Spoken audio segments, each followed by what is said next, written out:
And good afternoon, everyone. This is Woody Collins with Congo Helping Hands, and we are here talking about the Congo. And today's topic is the social norms, in short, of women who collect water. It's women and their social norms when they collect water. So this morning I was talking with one of my fellow directors for Congo Helping Hands, and we were discussing uh, the water project and discussing how we would be distributing water, and we would have three water taps that people can come up and get water from, and that it may be, since there'll be three water taps, there will be maybe a faster operation and so forth. And immediately I thought about one of the things that a lot of people have already found, which is a negative aspect of when you disrupt women when they're collecting water. About 80% of the women in the Congo and around the sub-Saharan Africa, they're the ones that's responsible for collecting water. So women and girls, when they go out to collect water, they meet other women and girls and children and stuff like that. So what it becomes is the place that they collect the water from becomes a meeting place. Uh, as we joke about in the corporate world, meeting at the water cooler. Well, these women meet at the watering hole. So it's about the same thing. You know, you stand there, you get water, but then you also have a conversation. You ask Bill or Susie, how was the weekend? What did you do? You catch up on whatever you're doing, and then before you go back to your duties of the business. And it's the same thing that these women do, and the children also do. They talk about what's going on in the community, and they have discussions because they are waiting for water. So they're not just coming down and sit down and talk. They're actually waiting for water. There's usually always a line of getting water. I've seen it where people are lined up, uh, you know, 50 jugs ahead of you to get water. If you look at some of our pictures on, I think on our Congo Helping Hands Facebook page, you will see all these kids lined up to get water. So you'll see them, they're not standing by their bucket, their jug. They're out playing, they're out doing everything. And only a few of the ambitious kids are standing up, and they're playing games where they will move their bucket ahead of somebody else because everybody knows what their bucket looks like, or it may even have their family name on it. So, you get the kids start playing and pushing buckets and things like that. And that's the way it is. Water is such a commodity that you have to wait for it. It's none of this where we have the convenience of going not only to our bathroom, uh, even our kitchen, different places in our house to get water. You only have one place, and it's not at your location. It's maybe 15 to 20-minute walk, maybe even a 30-minute walk, maybe even an hour walk to get water.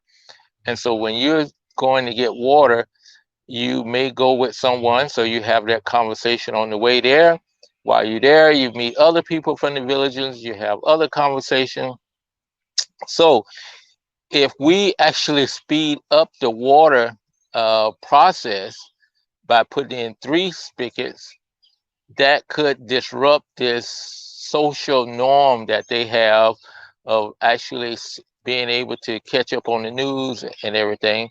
And that's what they have found in a lot of places, is that when you disrupt something and you think it's going to be a great thing, that hey, people could be able to go get water in 15 minutes now, and that's great.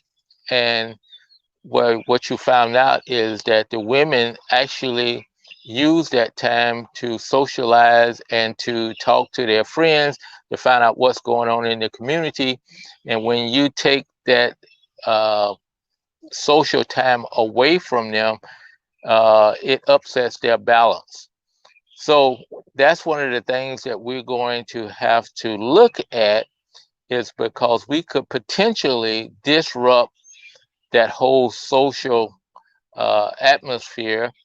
And one of the things that we thought about, well, maybe we'll put some benches there.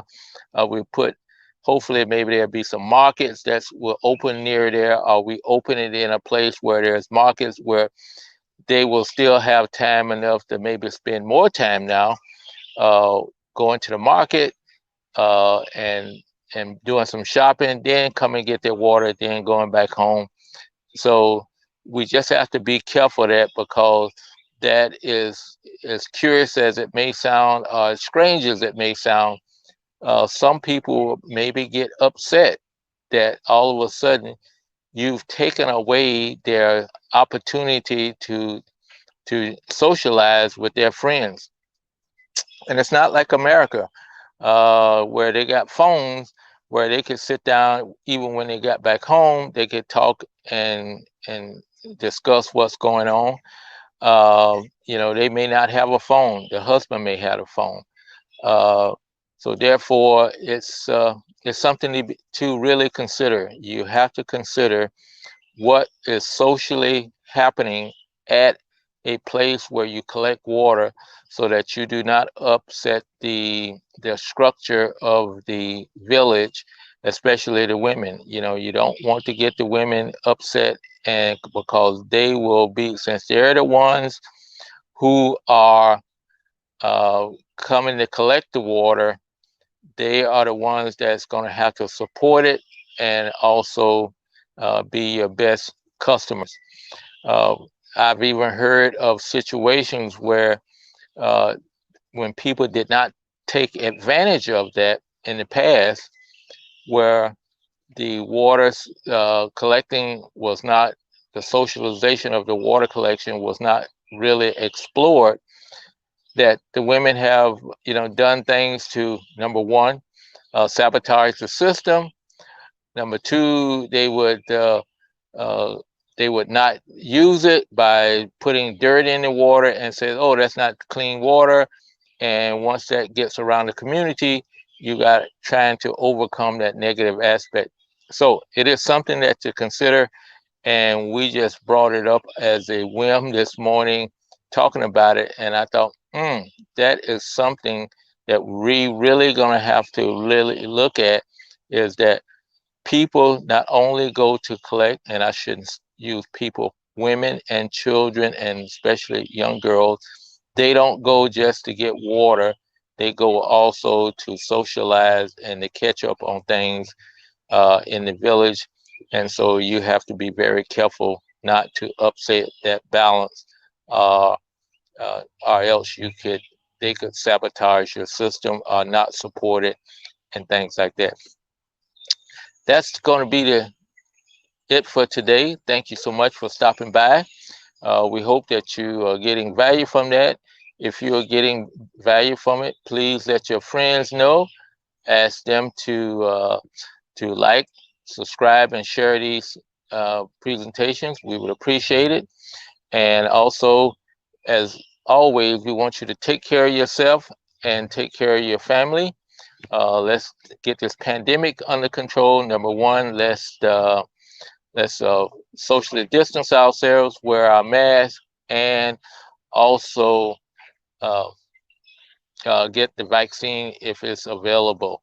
So socially distance ourselves, wear our masks, and wash our hands with that precious water that we're trying to give. And finally, get your vaccine if it's available. Thank you so much, and we will talk with you tomorrow at 3 o'clock, which should be interesting. Tomorrow I will be, hopefully maybe be on the road, so I will be calling you from the road somewhere, and hopefully from a scenic spot. So thank you again, and take care, and we will see you then.